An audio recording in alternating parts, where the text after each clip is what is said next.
En julio del 73 voy a París y en el parque de Apollinaire tuve una revelación una noche muy espectacular y muy solitaria en que veo que en Barcelona hace falta una revista que movilice a la nueva juventud, porque yo creo que hay mucha gente que es como nosotros, que está esparcida por el territorio del Estado español, pero que no sabemos dónde está. Entonces vuelvo, celebramos nuestros cumpleaños, los 5 Nabucos, que eran unos jóvenes poetas, en un restaurante. Allí la dueña nos hace el plato típico de su pueblo, que es ajo blanco, y entonces yo digo, tengo que comunicaros una noticia. Yo voy a hacer una revista independiente y la vamos a colocar en todos los kioscos de España. ¿Quién se apunta? Todos levantaron la copa y dijeron, nos apuntamos todos. Y así nació La Noche del Ajo Blanco y la revista Ajo Blanco.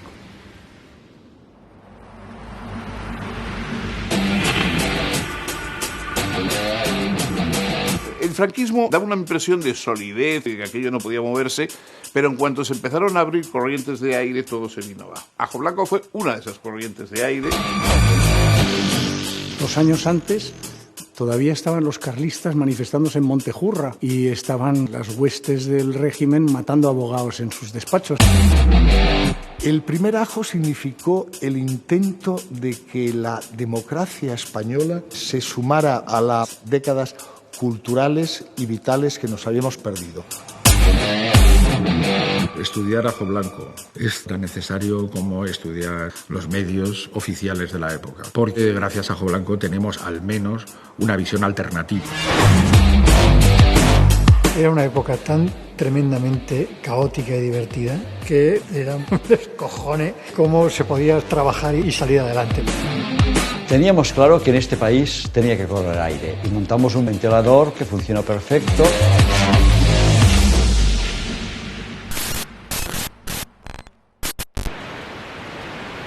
Su Excelencia el Jefe del Estado dirige al pueblo español su tradicional mensaje de fin de año. Atención, españoles, habla el Jefe del Estado. Yo os deseo un feliz año nuevo y que Dios nos conceda en él a España y a todos nosotros. Coger su copa y brindar conmigo, que quiero que pasen ustedes una noche extraordinaria y un año que no se pueda aguantar por ustedes. Que tengan mucha felicidad, mucha alegría y mucho amor.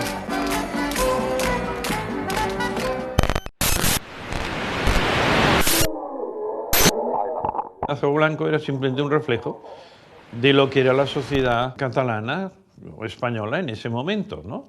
Por un lado, pues Pepe Ribas, el que lo fundó, pues era un señor burgués y que tenía ideas libertarias. Por otro lado, Fernando Mir, que pues también era un burgués, pero con unas ideas hippie y una vida hippie. Después Tony Puig, que es el típico cristiano catalanista, Cumbayá, y yo, que había venido de Berkeley, claro, que me había empapado de todos estos movimientos hippies y contraculturales de allí, ¿no?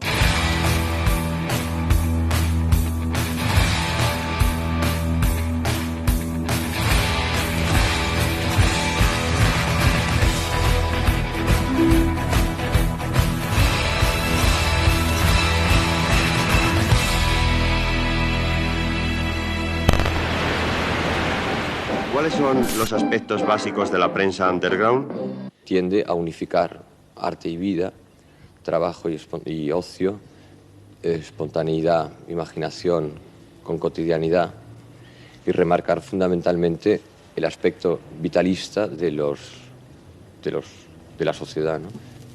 Lo que nos interesaba era el cómic que nos llegaba de Estados Unidos, sobre todo en aquel momento, toda la contracultura americana que nos estaba llegando. Fue empezar con nosotros ya con el estar cuando de repente, plan, ya empezabas, ya recibías respuestas inmediatamente. Pues en Madrid pues te llegaba CSEPE o en Sevilla estaba Nazario. Y empezamos a publicar o intentar publicar nuestros propios tebeos, venderlo por la calle, distribuirlo nosotros.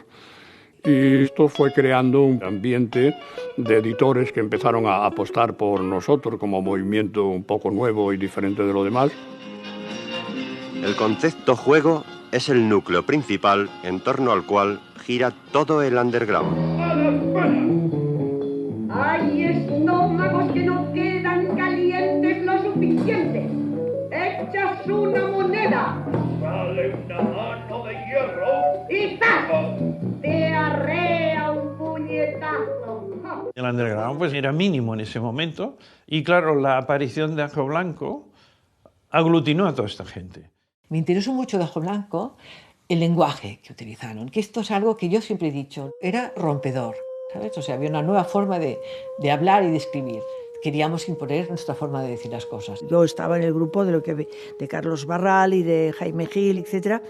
Y claro, de repente que vinieran unos tíos y quisieran meter la cuña con unos elementos que no solamente tenían el entusiasmo ellos de lo que querían hacer, sino que además era la pura modernidad, es decir, la contracultura americana, que la querían meter ahí sin renegar de lo demás, sino meter esta cuña, ¿no? Y eso me cautivó. Todo lo que sea convertir algo natural, placentero, en una especie de mística, en una especie de destino del ser humano, todas esas, en el fondo, fórmulas religiosas, que además son muy blandengues y muy cursis y muy tal, pues eso me molesta muchísimo. Era como una moda con glamour, ¿no? Que atraía posiblemente a las personas más desprovistas de cultura, o sea que iba muy bien irse a la contracultura porque así no tenías que leer mucho, tampoco tenías que estudiar. La contracultura, bueno, era una tontería, era ser libre. La alternativa a la contracultura para mí es una sociedad totalmente libertaria, utópica, cultura popular y festiva, que prolongue la risa festiva contra todo lo que sea oficialidad, y es erotizar todas las relaciones sociales. Pues mucho desmadre, mucha marcha, pero chicos, sin pasarse, ¿no? Porque si no se nos va a acabar el chollo del Star y del Ajo Blanco.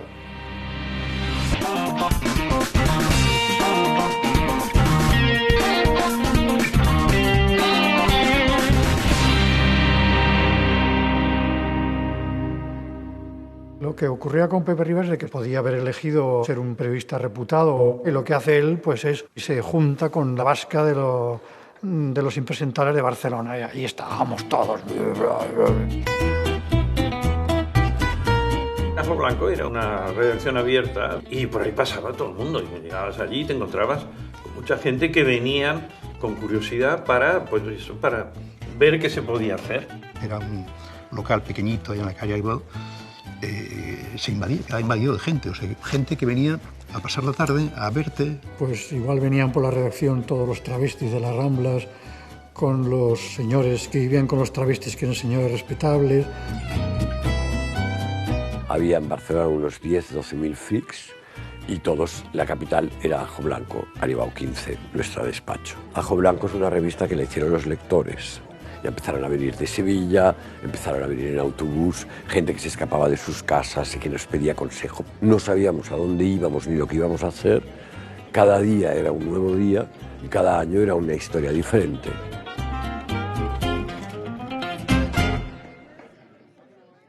El primer Ajo era una catástrofe, realmente una catástrofe. El espacio era muy pequeño, todo lo montábamos con una máquina de escribir de bola, todos metíamos mano. No teníamos idea de nada, pero lo inventábamos todo y todo lo teníamos que reinventar porque no teníamos ni idea de nada. Pero nos lo pasábamos absolutamente genial. Nuestro número 0 se hizo en una copistería. Tenías de vigilar porque se te podían quedar en una mano unas páginas y en la otra mano las otras. La compaginación salió porque no sabíamos más y entonces éramos undergrounds. Éramos muy palizas, dábamos mucho texto, nos importaban las ideas y los primeros Ajos, cuando los miras ahora, son difíciles de leer. Y entonces descubrimos el diseño y nos enamoramos del diseño. A nivel de diseño fue totalmente rompedor. Era un momento clave. Nacía el arte conceptual. También tenía mucha importancia el arte minimalista y el arte pobre. Desde el punto de vista formal, lo que te daban en una portada no tenía nada que ver con lo que te daban los demás. Es decir, la información no estaba en la portada. En la portada había el golpe simplemente, ¿no? Cuando Pepe Ribas me dijo el nombre de la revista Ajo Blanco, me quedé como un poco así sorprendido, pero me dijo, no, bueno, es un plato típico que es fresco y que es picante a la vez, ¿no? Después, pensándolo, dije, bueno, pues una revista que sea picante, que produzca un aliento que para según quien se pueda separar, o marcar una cierta distancia, pero a la vez ser beneficioso para la salud social, pues podría ser interesante, ¿no?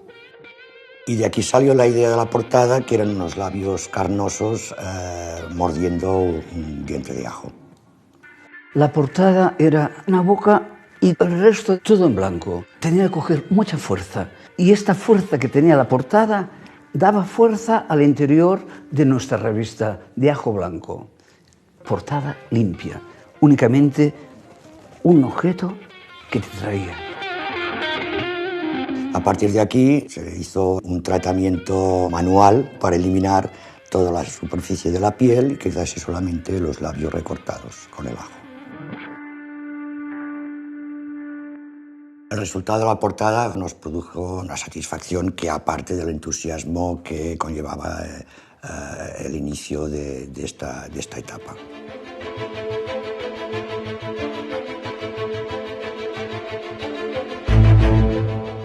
Las letras de Ajo Blanco eran de Kim Un-so. Se cogió la tipografía de Coca-Cola justamente ya para provocar. Como estábamos, según él, tan influenciados por la cultura californiana, pues quiso coger un logo americano, y el logo americano pues es la Coca-Cola. El grafismo de la Coca-Cola, que nos pusieron un pleito y nos dijeron que fuera españoles. Recibimos una carta oficial de la Coca-Cola Company de Estados Unidos diciendo que teníamos un mes o 2 o 3 para cambiarlo, entonces el Kim lo cambió. O sea, aquella mañana la pasamos Kim Un-so, Luis Racionero y yo en el estudio del Kim, y el Kim acabando de corregir la cabecera. Y el día que fuimos a buscarla es el día que murió Franco. Franco ha muerto.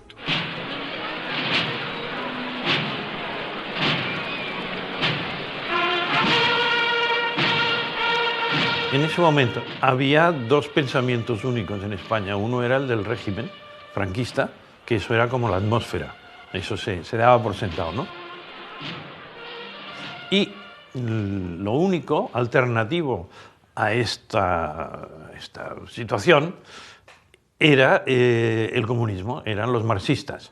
Ajo Blanco significa la irrupción en el panorama nacional de unas voces que no son de perfil marxista, más o menos moviéndose en las aguas del Partido Comunista, sino que corresponden a lo que llamaríamos la tradición de una cultura alternativa de corte anarquista. Una cosa es decir uno de sí mismo que es anarquista simplemente porque no tiene ganas de decir lo que es verdaderamente, y otra cosa es ser anarquista. Ser anarquista es una cosa muy seria. Y yo creo que los anarquistas de Ajo Blanco, como todo lo de Ajo Blanco, era un pase de modelos. Nos encontramos en la mitad de la estepa soviética, donde se halla la ciudad secreta que el Cosaco Verde ha construido para albergar a su pandilla de fieles. Preguntamos al Cosaco Verde, ¿qué pretendes esta vez, Cosaco? Pretendemos acabar de una vez por todas con el poder del Kremlin y el Politburó, y reintegrar a la aristocracia el lugar que le corresponde en Rusia. Y finalmente queremos también el premio Planeta para Solzhenitsyn.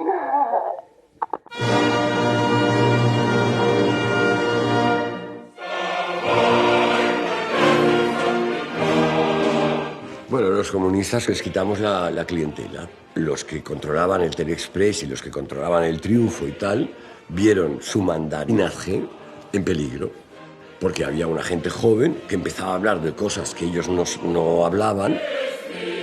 Quien nos atacó más fue el prototipo del teórico comunista marxista de ese momento, que era Vázquez Montalbán. Empezó a echar cargas contra Racionero por hablar de ecología y decía que la ecología era una cosa de niños ricos para distraer la lucha de clases. Llegó al Ajo Blanco y hay gente de más edad, de más ideología y evidentemente de izquierdas, pero muy claramente de una ideología ácrata. Para el ácrata, un comunista es casi su peor enemigo. Claro que para mí es una decepción. Era un momento en el que realmente sentía que el enemigo es demasiado gordo como para que la izquierda se divida.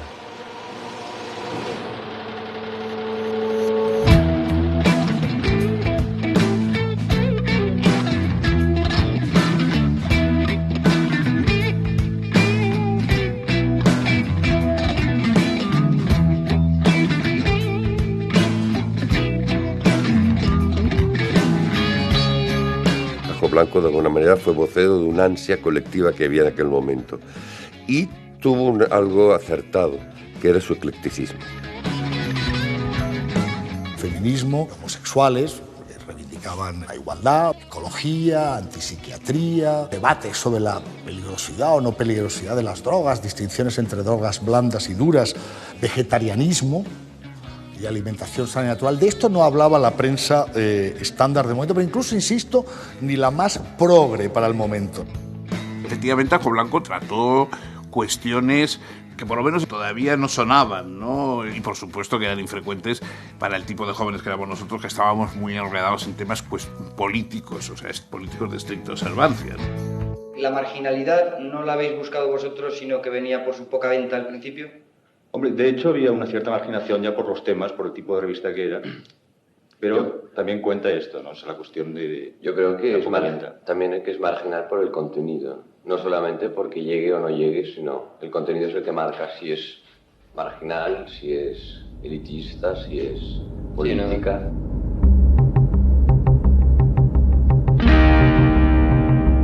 Muchas veces me preguntan, ¿cuál es la consecuencia de Ajo Blanco? ¿Fracasó? ¿Triunfó? No, Ajo Blanco triunfó porque cambió la mentalidad española y sobre todo en los pueblos.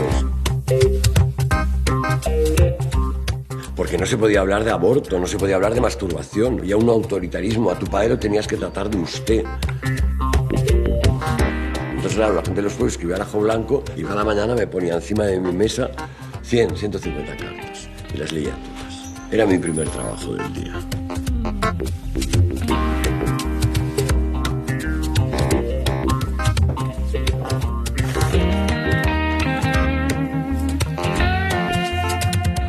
Queridos libertarios ajos, tengo 21 años, masculino, los 10 primeros en medio rural. El sexo debería servir para conseguir el mayor placer posible. No me considero hedonista. Me gusta el ajo, sobre todo el vuestro. Me apetece mandaros unas líneas porque me identifico con todo ese conglomerado que aparece en la revista. Para mí es una bocanada de humo fresco. Para el próximo mes, busco amigos que estén vivos. Cada vez me encuentro más solo entre este progreso. Vivir ya se me hace insoportable. Si existís, echadme una mano. Lo necesito. Y quisiera recibir información sobre la vida que se lleva en las comunas. Ya sabéis, una dirección más, la mía. En todos estos sitios tenías conexiones que habíamos hecho en la sección cloaca, que fue un poco como el pre-internet. Empezó así como, pues yo que sé, una nota de alguien que buscaba algo, o que recomendaba un libro, o que decía no sé qué, o algo que nos parecía gracioso. Empezamos a publicarlo ya en las últimas páginas de la revista. Fue la gran pizarra de todo lo que se podía hacer en España. La gente nos lo decía y nosotros lo publicábamos y solo lo podías encontrar en Ajo Blanco. Era el punto de encuentro de la demencia más total. Se juntaba el tío que decía, tengo una casa rural y la ofrezco para experimentación ecológico, vegetariano, macrobiótico, lo que sé. El otro que decía, busco desarrollar un nuevo tipo de música cósmica. O el colectivo de experimentación sexual busca personas interesadas en desarrollar la energía del orgón. Uno quería una vida de Astracán, el otro quería unas cosas rarísimas. Incluso yo siempre pensaba que solo se inventaba el equipo de redacción. Uno de los divertimientos que debían tener en los momentos de ocio era inventarse el tablón de anuncios.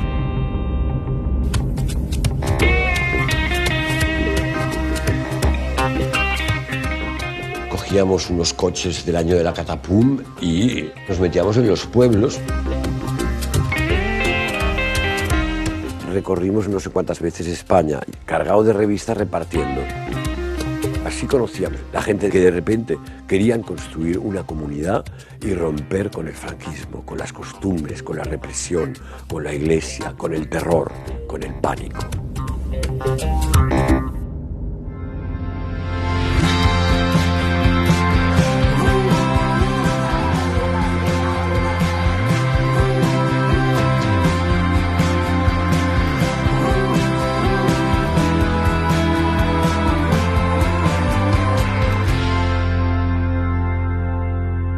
En aquel momento las actitudes feministas eran actitudes personales, pero no estaban reflejadas en los medios. Ahora todo el mundo habla de la mujer y está muy bien que así se haga, pero en aquel momento no.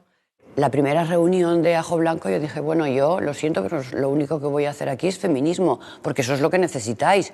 El resto lo tenéis y me parece estupendo, pero de feminismo, primero, no tenéis ni idea, no tenéis ni idea, y además necesitáis apoyaros en nosotras, porque si no, no sacaréis nada. Lo hicieron con una normalidad total, como hablaban de ecología, o como hablaban de psiquiatría, o como hablaban de viajes, o como hablaban de, ¿sabes? Con la gente libertaria siempre teníamos unas discusiones tremendas. Nosotros decíamos que eran faloacráticos, porque no aceptábamos las tesis que los grupos libertarios intentaban imponer sobre las mujeres creyendo que era lo bueno. Aún así, en nuestros dossiers en Ajo Blanco sobre feminismo y sexualidad lograron afianzar bastantes tesis, abrir mentes para que vivieran mejor y para que tuvieran conciencia de que ser mujer no era una cosa, digamos, innecesaria, como se creía.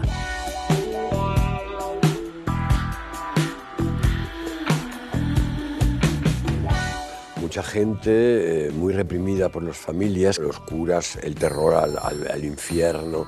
Todo eso se había creado como una especie de neurosis, ¿no? Y entonces, bueno, todo esto había que remediarlo. Era importante hacer algo con aquello, porque el ambiente había sido irrespirable, ¿no? Entonces nosotros creábamos un grupo, un colectivo. El colectivo se llamó El Sexajo. Fue un éxito rotundo. Se hicieron 2 ediciones, se vendieron casi 100.000 ejemplares. Yo no recuerdo en aquella época un monográfico tan específico y además tan desinhibido, ¿no? O sea, no tan dirigido, ¿no? Porque eso era... La gente expresaba totalmente... Y chocaba leer, bueno, además, como era por correo, o sea, eran cartas que a veces eran cartas larguísimas, ¿no? La gente supongo que volcaba ya todo lo que no podía haber expresado antes.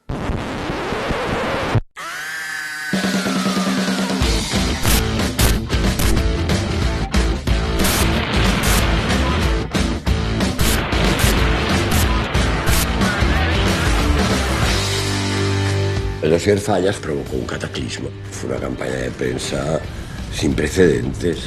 Ese fue el vuelco de pasar de ser una revista, a lo mejor de vender, no sé si llegamos a 10.000 ejemplares, pero de eso, que decirte, bueno, llegamos a vender al final de esa época 100.000 ejemplares. Decidimos hacer este dossier, que nosotros lo único que hicimos es reivindicar la transgresión, que es la fiesta popular mediterránea, en donde se subvierten los valores y sobre todo las clases sociales, o sea, mandan los pobres. Amadeu Fabregat hace un artículo divertidísimo en el que dice que las falleras mayores, diríamos, que en ese momento eran todas hijas de personajes del régimen, pues que iban a abortar a Londres, entonces no había el aborto en España, y que practicaban la sexualidad a la par, clandestinamente, a la par que luego iban a la misa del domingo a las 12, ¿no? También escribía que el deseo de los falleros era pues acostarse con ella. Estamos hablando de 1976, marzo. Franco había muerto hacía 4 meses, 5 meses. Reinaba Carlos Arias, un tipo siniestro. Entonces se montó un tremendo escándalo en Valencia, promovido desde el poder. Nos amenazaron de bomba, luego los falleros querían venir en autobuses a pegarnos y a meternos petardos. Y claro, estábamos perseguidos, sí. Tuvimos literalmente que exiliarnos. Yo pasé unos meses en Madrid porque te podían pegar por la calle en cualquier momento. Yo recuerdo una tarde en el Ajo saliendo por una ventana que daba a los patios del edificio, saliendo por la ventana por la amenaza de bomba. No nos apoyó nadie. Consideraban que habíamos metido la pata y que lo que había que concentrarse en el objetivo común de hacer una transición democrática ejemplar. Y entonces nos suspendieron 4 meses en Consejo de Ministros y a las 8 de la mañana Radio Nacional decía: la revista Ajo Blanco, total, martillo de heterodoxos y tal, ha sido condenada. Pero, curiosamente, en el Ministerio de Información y Turismo nos dijeron: vosotros estar 4 meses calladitos y sobre todo nunca paguéis la multa.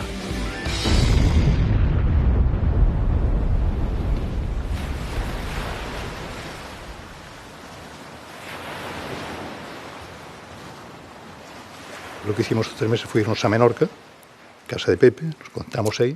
Y vivimos 11 durante un mes. Pero es que pasó por allí el colectivo de antipsiquiatría, el colectivo de sexo, se pasó todo Dios. Ahí sí que empezamos a darle un poco vueltas a ver cómo reorganizamos esto. Y vimos que teníamos que cambiar el formato porque vimos que íbamos a vender mucho. O sea, entonces ya éramos conscientes de que teníamos un arma en la mano.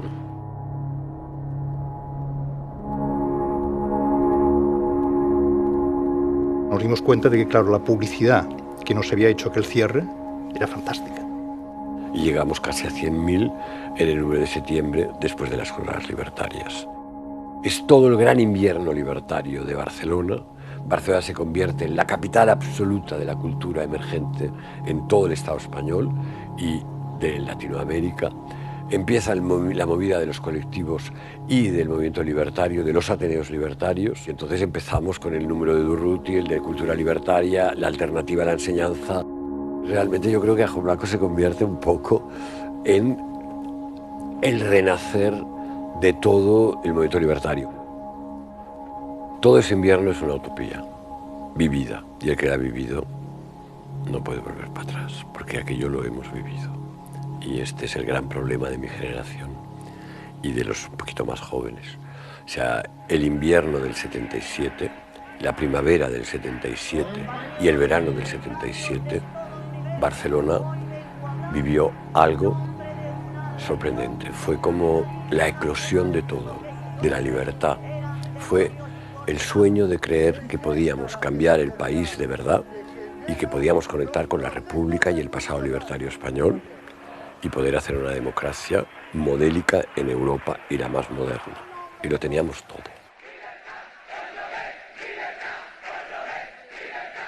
La jornada libertaria fue una especie de culminación de este intento de resurgimiento del anarquismo, porque es que aquello fue una especie de reconocimiento a nivel mundial casi de esta movida anarquista de Barcelona. Jo recordo que l'Ajo Blanco era una revista que es va implicar molt amb això de les jornades llibertàries. La idea que tenia era que ho havien organitzat ells. I em sembla que editaven també una espècie d'opúscul, una espècie de diari de la jornada, sí. En el Paraguay pasaron varias cosas. A mí me interesó mucho las tardes, porque habían muchas asambleas espontáneas de teatro, de educación, de franceses con alemanes, con suecos, con noruegos. Entonces, claro, era una gozada. La tarde era eso. Entonces, la noche fue un desmadre colectivo.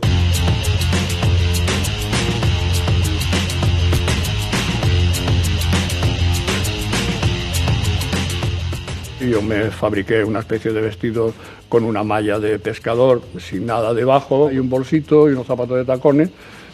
Ocaña también se puso, no me acuerdo qué vestido, y el Camilo se vistió un poco así con un turbante. Pues claro, todo el mundo encantado con nosotros. Nos hinchamos a follar con los chavales por allí, por entre los matojos y esto, porque estaba todo el mundo deseando de marxa i de movida. No me'n recordo quasi de res, excepte que vaig sortir a cantar su primera comunió i que vaig conèixer una noia allà darrere d'uns arbres, que per un moment em vaig sentir com Adán i Eva en el jardí de l'Edén. Fora d'això no me'n recordo gaire de les coses, me'n recordo dels núvols de marihuana i de que tots ens estimàvem molt. Fue muy divertido, muy divertido. Y por otro lado había los otros convocantes, que era la CNT de toda la vida, señores mayores, muy puritanos, pero es muy propia más del viejo espíritu anarquista, partidarios de la familia, de la relación matrimonial monogámica, contra cualquier tipo de consumo de alcohol, estupefacientes, porque estas son trampas de la burguesía, del sistema. Que claro, tú los veías deambular por allí, ¿no? Y contemplaban con extraordinario asombro el despelote y la orgía. Es evidente que para mucha gente CNT o sindicatos representan estructuras que naturalmente coartan la libertad personal. En los debates del Saló Diana había mucha tensión porque había mucha nostalgia, porque la gente mayor tenían todo el trauma de la guerra civil y la represión. Todo esto salió en las jornadas. Y fue pues tenso por esto. Luego la gente joven escuchó todo esto. Pero claro, la gente joven quería hablar. Por favor, pido un minuto nada más. Rogaría que cuando se presente aquí alternativas del movimiento libertario, se presenten alternativas. Si rompemos con Marx, no presentemos a sus cadáveres contemporáneos, no presentemos a los hombres de hace más de 100 años, presentémonos a nosotros mismos, basémonos en críticas actuales. Y el día que tenía que hablar la gente joven, se suprime el debate para ir a sacar a una gente de la cárcel. Hubo llamadas y gritos de decir, en Madrid han matado a 4 compañeros. Compañeros, en Madrid están matando a gente en Carabanchel. Se habla de 4 muertos en Carabanchel, compañeros. Vamos a estar... provocación, porque no es verdad. Bueno, es la información que han dado aquí, ¿no? Pero no manipules la información, no lo sabes. Lo que parece es que hay mucho interés en que se acabe este debate. Tanta teoría aquí de Sartre y el otro mierda, el hijo puta ese. Hay que hacer algo ya. Violencia, hay que utilizar la violencia de una puta vez. Todo esto eran provocadores, gente que iban de más radical que nadie, pero que en realidad eran confidentes policiales.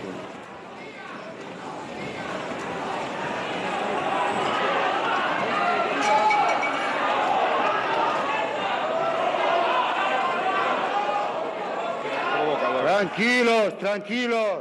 Las jornadas fueron muy interesantes, pero yo creo que fue prematuro, pero es que era lógico, porque en CNT había 3 mundos. Los exilados, que no sabían lo que había pasado en España. Los que habían estado en la cárcel, que claro, ya se habían pasado 10 años en la cárcel. Y luego los jóvenes, que teníamos 23 años.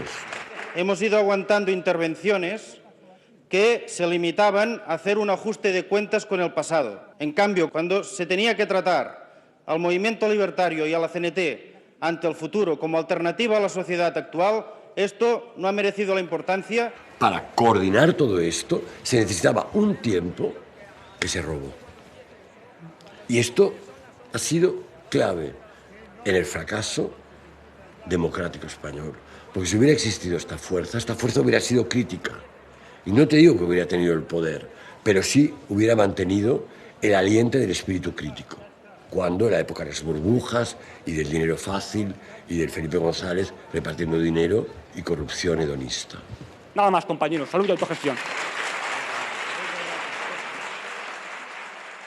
Todas las fuerzas, fueran reformistas del franquismo o opositoras, no les hacía ninguna gracia aquello, no lo tuvieron en cuenta, lo insultaron, desprestigiaron, usando los viejos recursos que había en el subconsciente colectivo de asociar ácrata y libertario con bombas, terrorismo, violencia, mal rollo, etcétera, etcétera, cuando aquel movimiento no estaba en eso, ni mucho menos.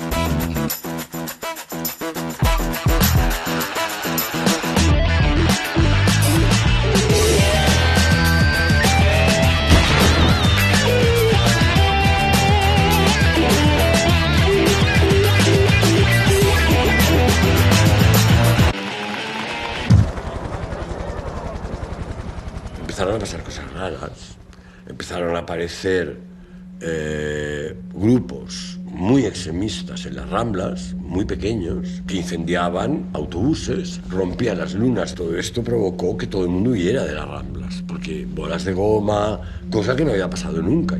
Estoy seguro de que no hubo conspiración. Otra cosa es, siempre hay al final 100 tíos que ponen fuego a la ciudad. Uno siempre se ha preguntado por qué no se hace nada para acabar con esta gente. Es posible que se les deje vivir para que la gente tenga miedo de ir a las manifestaciones. Es demasiado casual que todas esas cosas que sabemos sucedieran juntas y muy cerca, en el mismo sitio y casi juntas en el tiempo. Y esto pasa a partir de octubre, noviembre del 77. Y además somos muy conscientes de lo que está pasando, por eso hacemos el dossier violencia, ¿no? Que es ir contra los agentes provocadores que están destruyendo toda la cultura comunitaria que había en la ciudad y que están destruyendo el equilibrio de la Ribera y del barrio chino y de las Ramblas, ¿no? En la primera manifestación que hace CNT con los pactos de la Moncloa en enero del 78, hay un infiltrado que lleva a unos jovencitos a tirar unos cócteles Molotov en La Scala era una sala que todos los sábados por la noche salía por televisión.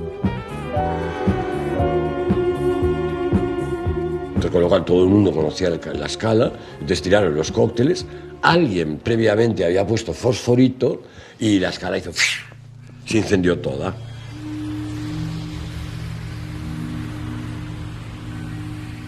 Y entonces murieron 5 personas. Unos eran de CNT y otros eran de UGT.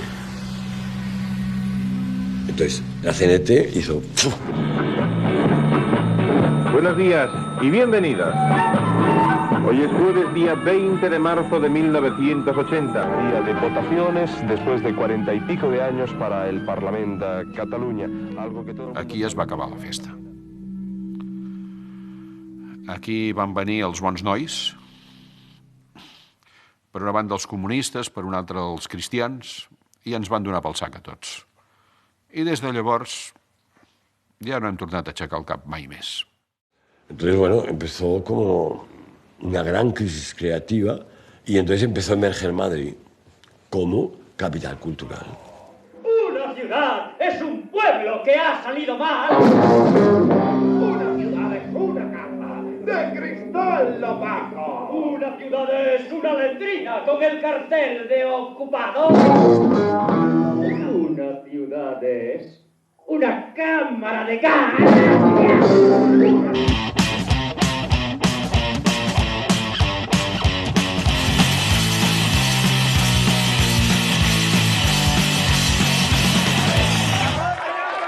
A finales de los 70, ya reivindicarse ácrata o libertario ya no molaba, y contracultural o underground tampoco, porque ya era viejo. El tema de los nuevos movimientos ya lo habíamos explicado durante años.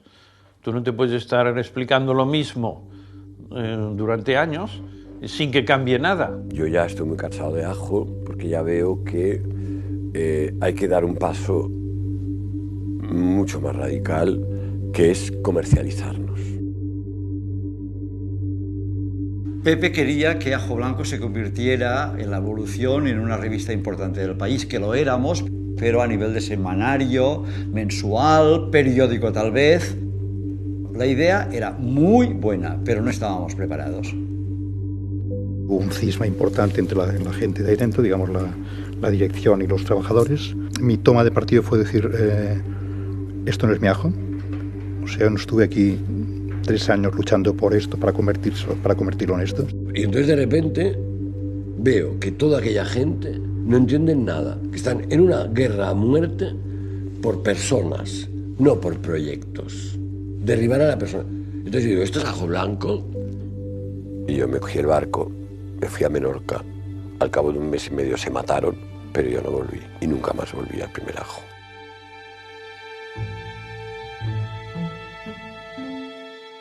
Hemos de agradecer que hubiera existido Ajo Blanco. Creo que fue un momento interesante, divertido y, en algunos puntos, importante. Pero se terminó cuando tenía que terminarse, efectivamente. Viendo la lista de la gente que han pasado por Ajo Blanco, me doy cuenta que estaba apostando por una gente luchadora en un momento difícil. Siempre nos quedó a Fernando y a mí el que teníamos que hacer algo, que la forma que acabó nunca estuvimos de acuerdo, ni Fernando ni yo. ¡Quiete todo el mundo!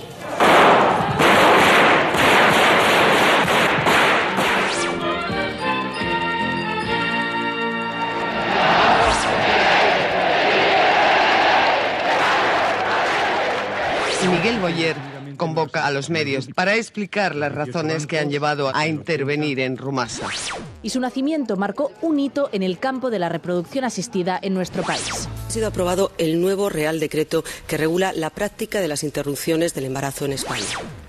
A la ville de Barcelona. Se cierran ese día en el Palacio Real de Madrid con la firma del Tratado de Adhesión de España a la CEE. La explosión se produjo poco antes de las 4:15 de la tarde y según los primeros indicios se trataba de un coche bomba que cargaba en su maletero gran cantidad de explosivos.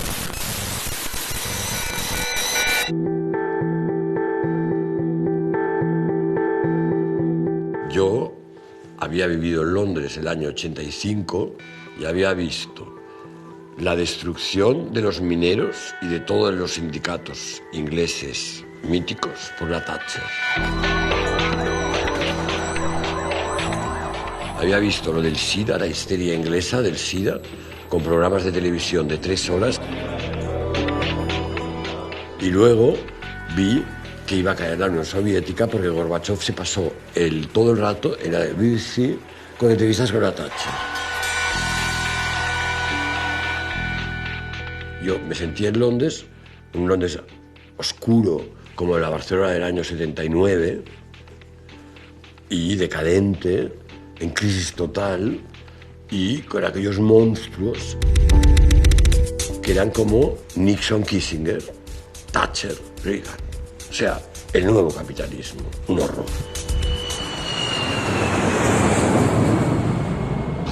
Cuando aterrizo en España, Jordi Esteva y yo empezamos a hacer un reportaje de inmigrantes para El País y el día que tengo que entregarlo, de repente empecé a escribir el proyecto del segundo Ajo Blanco.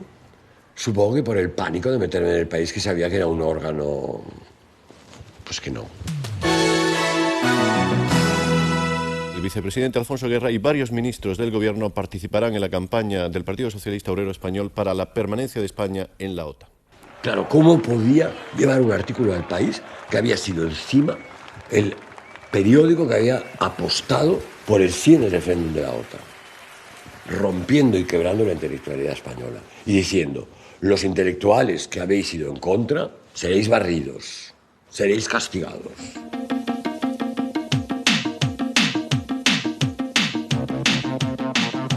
Aquesta és la portada del nou Ajo Blanco, que sortirà al carrer d'aquí a 5 dies. Ajo Blanco reapareix després de 7 anys de silenci.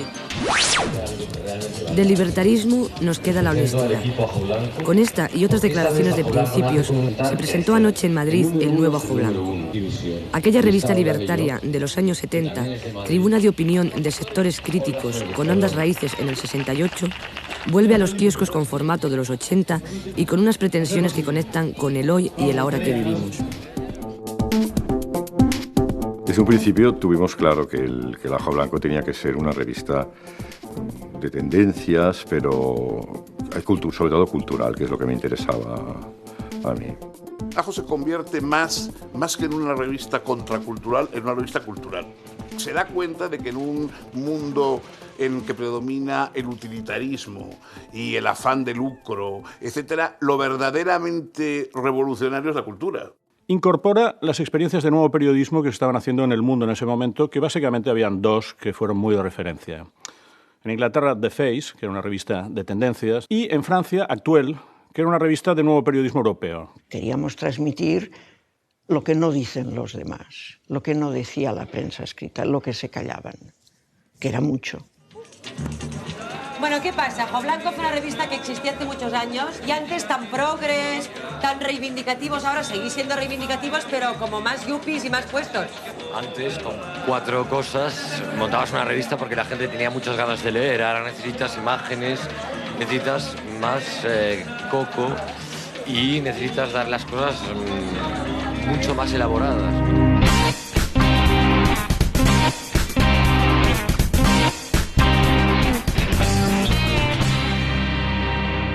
Había que poner portadas atractivas que dijeran, wow, ¿qué es esto?, ¿no? Y titulares a veces un poco publicitarios para despertar a la gente y que nos comprara y que pudiéramos continuar.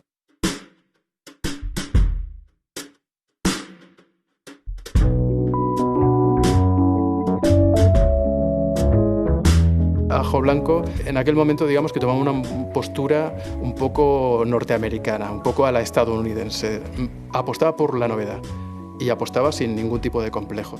Lo que quería era conectar mucho con la cultura joven, ¿no? Entonces se veía obligada a presentar a nuevas figuras de las nuevas generaciones, con lo cual a veces acertaba, pero a veces también se equivocaba. El hecho de estar sobreexpuesto a inputs que vienen de muchos sitios, a colaboradores con ideas muy dispares, desde luego que podría dar lugar a errores de cálculo importantes. La palabra emergente salía en cada reunión de planificación, había una música emergente, un escritor emergente. Entonces nosotros teníamos la intención de que por fuera apareciera una revista de modernos, pero que al abrirla dentro pues hubieran entrevistas y contenidos mucho más duros y mucho más densos. En el momento en que las revistas, digamos, parecidas a nosotros empezaron a cortar los textos, nosotros seguimos optando por al menos piezas centrales potentes en profundidad. La idea de dedicar 8 páginas a un escritor desconocido absolutamente y darle espacio a gente muy interesante y muy desconocida era un auténtico privilegio que ya te digo ahora que no lo he vuelto a encontrar en mi carrera. Se hicieron reportajes con pretensiones así de gran reportaje. Lo que no siempre funcionaba porque no teníamos los medios, francamente. Cuando hubo la guerra de Irak, pues no podíamos ir a Irak porque no teníamos dinero. Y entonces lo que hice es que me fui a Melilla, que era lo más parecido a Irak que podía encontrar en aquellos momentos. Además, también a través de Jordi entra una cosa que en aquel momento no hacía nadie, que era la world culture, o sea, la idea de cultura global que no se estaba tocando y que es la música, lo que se llama música étnica, literatura étnica, que yo creo que el Ajo Blanco es muy pionero. Es un momento de efervescencia musical en el que empiezan a aparecer corrientes que hasta entonces no tenían un hueco, ¿no? Y Ajo Blanco se convierte en la primera publicación que hace no solamente crónica, sino también análisis, ¿no? Que hace un enfoque del fenómeno desde un punto de vista no estrictamente musical, sino también cultural o sociológico. Yo creo que Pepe siempre ha intentado estar con gente joven que le dé el contrapunto de lo que está ocurriendo en las grandes redacciones, normalmente dirigidas por gente como mínimo un poco mayor, ¿no? Hay una mezcla de lo que son algunos nombres ya consolidados del panorama cultural y la incorporación de gente que no tuviera una adscripción o una corriente en concreto, ¿no? Si hiciéramos una nómina de quien ha publicado una foto, una reseña o ha hecho un artículo, prácticamente saldría todo el panorama cultural. Todo el mundo pasó en algún momento por Ajo Blanco, incluso Mario Vaquerizo. ¿Qué quieres que te diga? Que yo soy muy vanidoso y que me gusta que la gente sepa que yo durante un periodo cortito de tiempo he sido colaborador de Ajo Blanco porque creo que ha sido una de las publicaciones culturales y sociales, y me atrevería a decir, punteras en este país.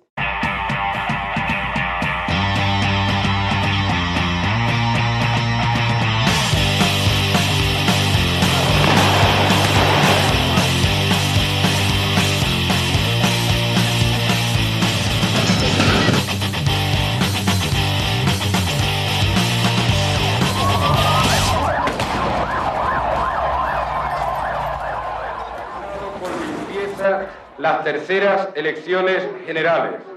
Y con ello quien gana, más que un partido concreto, es la democracia y el pueblo español. El segundo Ajo Blanco nace en unas circunstancias muy distintas a las del primero. En el primero pues, había toda la euforia del inmediato posfranquismo. En cambio, en los años 80 empezó ya a hablarse de ese encanto y empezaron a advertirse los primeros casos de corrupción importante. La corrupción iba convirtiéndose en algo de tipo estructural.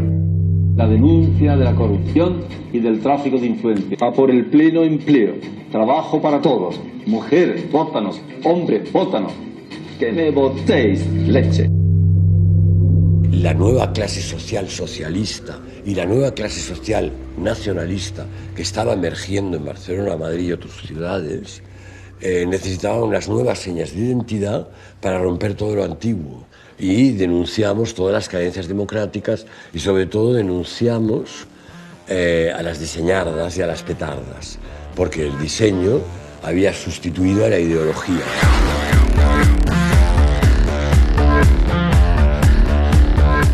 Eran un poco los años de la tontería, del diseño, y era francamente muy, muy difícil. Y entonces nosotros al principio, yo no sé si equivocadamente o no, buscábamos publicidad.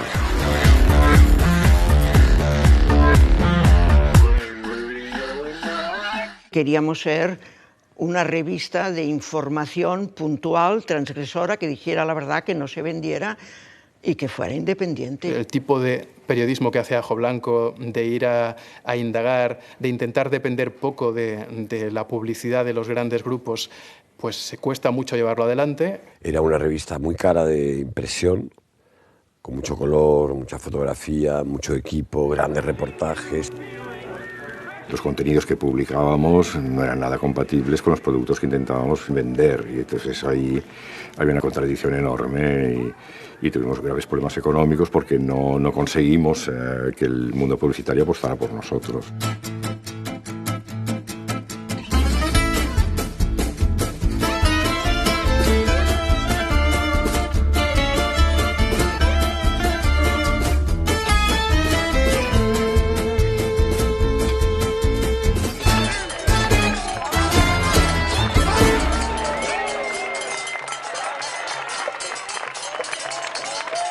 A partir del 93, Barcelona se convierte en una ciudad escaparate y se prepara para el turismo, y el patronato importante es el patronato de turismo del ayuntamiento, y se va desmontando todo lo que es cultura independiente.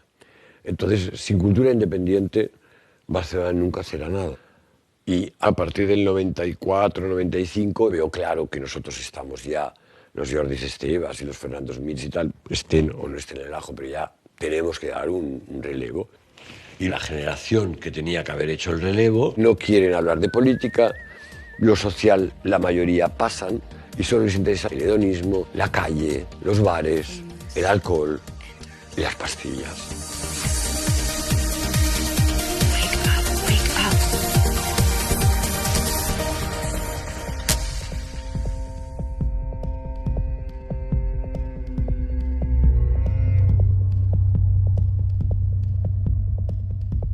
El cierre del segundo Ajo Blanco fue muy triste porque fue en realidad la demostración de que no podía haber en aquel momento una cultura crítica masiva. Masiva quiere decir pues con 1 millón de personas que más o menos estuvieran en ello.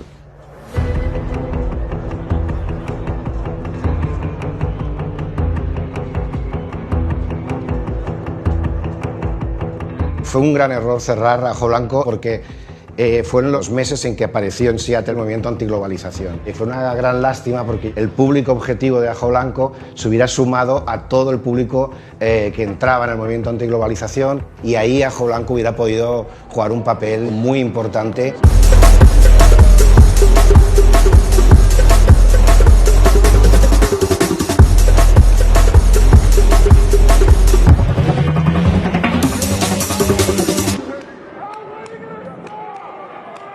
Desde luego sería necesario un Ajo Blanco con todo lo que está ocurriendo, con esta especie de desorientación brutal en la que es una democracia dictadura, porque no se tiene en cuenta para nada las opiniones, y sería necesaria una revista que hiciera pensar.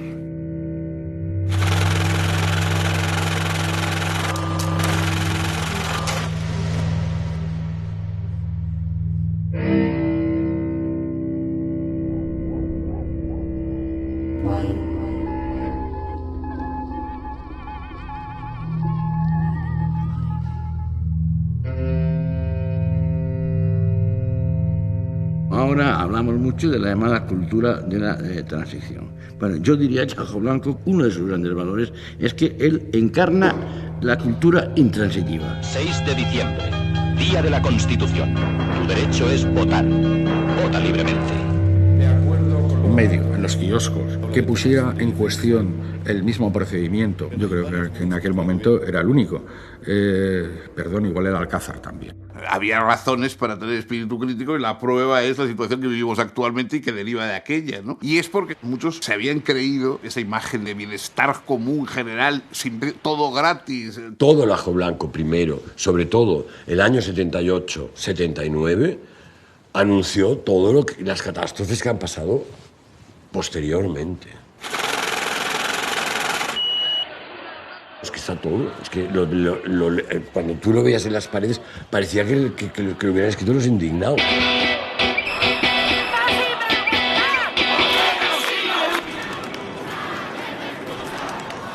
un tercer Ajo Blanco sería una revista que en mejores condiciones estaría para tener interlocutores entre la sociedad actual.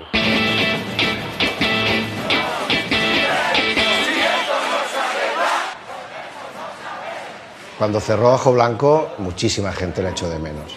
Vinculada con una prensa y de una manera de hacer periodismo que al cerrar Ajo Blanco no continuó con ninguna otra cabecera.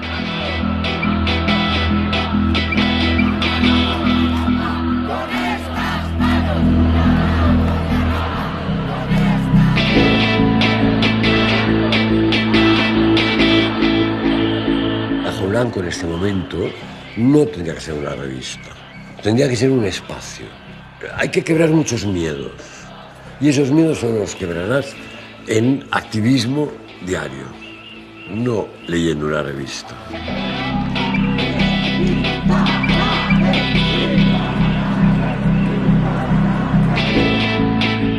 Entonces has de crear espacios de libertad, las plazas o lo que sea, en donde tú puedas practicar de una forma constante la pérdida de miedo. De ver que las cosas son posibles de otra manera, que se puede vivir de otra forma y que se puede sobrevivir de otras formas, ¿no?